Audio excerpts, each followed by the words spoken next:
আম্মা জান আমেনা বলতে লাগলেন, বাবা তোমাকে তোমার আব্বার কাছে নিয়ে যাব। বাবা এমন করে শ্বশুরের কাছে পারমিশনটা নিয়ে আল্লাহ নবীকে সাথে করে নিয়ে আব্বার কাছে নিয়ে যেতে লাগলে, নিজের স্বামীর কাছে নিয়ে যেতে লাগলে। কোথায় গো আমার রসুলের আব্বা যান? মরুভূমির ওপরেতে এক জায়গায় নিয়ে যে ঘোড়াকে দাঁড় করিয়ে দিল।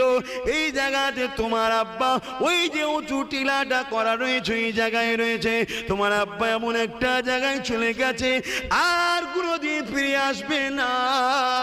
আল্লাহ নবী কথাটা শুনে আম্মা জানের হাতটা সরিয়ে নিয়ে ছুটে গিয়ে মরুভূমির বালির উপরে আব্বার কবরের পাশে গিয়ে গড়াগড়ি দিতে লাগলো আর বলতে লাগলো, আব্বা প্রত্যেকের বাচ্চারা তার বাচ্চাকে ডাকতে আসে, তার বাচ্চাকে কোলে করে নিয়ে করে তার বাচ্চাকে আদর করে চুমা দেয়, পিয়ার করে।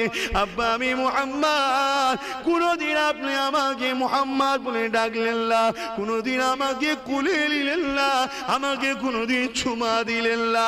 আব্বা আমি মুহাম্মদ এসেছি, একবার আপনি মুহাম্মদ বলে ডাকে আমার কলিজাখানা ঠান্ডা হয়ে যাবে। একবার ডাকে। আল্লাহ নবীর এই কাকুতি বিনতি দেখে আম্মা আমিনা আমার রাসূলুল্লাহকে টেনে টেনে জড়িয়ে ধরে। বাবারে তোমার আব্বা এমন জায়গায় গেছে আর কথা বলতে পারবে না, ওই জায়গাতে ফিরে আসতে পারবে না। আমার রাসূলুল্লাহ এই সময় তেমন একটা মুহূর্তে চোখে পানি ফেলে বলেছিলাম, মা অবশ্যই একদিন আমার আব্বাকে মুহাম্মদ রাসূল বলাবো। আজ কিছু লোক ইখতিলাফ করে, বড় দুঃখ ভাই। কি অমুসলিমদের কথা বলছেন?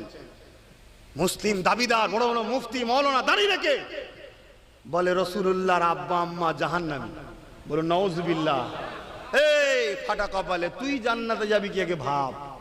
রাসূলের আব্বা আম্মালে তো কত মাথা ব্যথা করতে হবে না।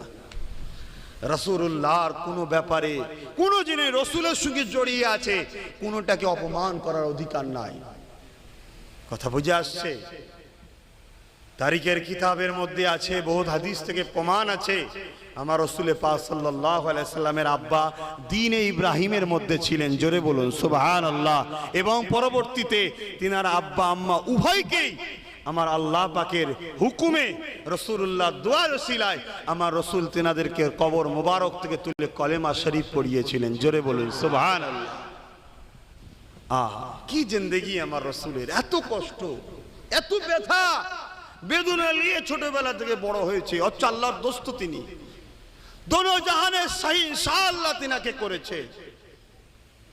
তিনি গেলে গাছ সালাম দেয়, পাহাড় পর্বত সালাম দেয়। তিনি যখন কোনো প্রাকৃতিক দুর্যোগে সাড়া দেবে, চতুর্দিক থেকে গাছ এসে হাট হয়ে ঘিরে রাখতেন। তিনি প্রাকৃতিক দুর্যোগে সাড়া দিবার পরে আবার যে যার জায়গায় গ্যাসগুলো চলে যেত।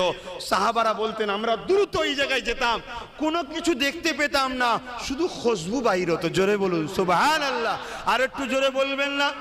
এ নবীর গোলামরা জোরে বলুন না সুবহানাল্লাহ। আমার নেতার মতো নেতা পৃথিবীতে আসেন আর আসবে না বাপ, আমি বলছি নি। সমস্ত ধর্মের ধর্মগুরুরা আমার নেতাকে সম্মান করেছে। আর আমার নেতা তো শুধু আমার নয়, এ তো মানুষ তো জাতির পথ প্রদর্শক হয়ে এসেছে, তামাম মখলুকাতের নেতা ছিলেন। জোরে বলুন সুবহানাল্লাহ।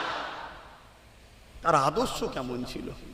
এত কষ্ট করেছে, এত কষ্ট করার পরও তিনি কোনোদিন কাউকে আঘাত দেননি। জোরে বলুন সুবহানাল্লাহ। আল্লাহ নবীর টোটাল জীবনে তেনার পরিবারদের ঘরে জিজ্ঞেস করা হয়েছে যে আল্লাহ রসুল আপনাদের সঙ্গে কেমন ব্যবহার করে। আমার রসুলের আহলিয়া আমাদের আম্মা জানরা বলেছেন, কোনো দিনের জন্য মুহাম্মদ সাল্লাল্লাহু আলাইহি সাল্লাম বড় বড় চোখ বার করে আমাদের দিকে তাকায়নি। রাগ করা তো দূরে কথা,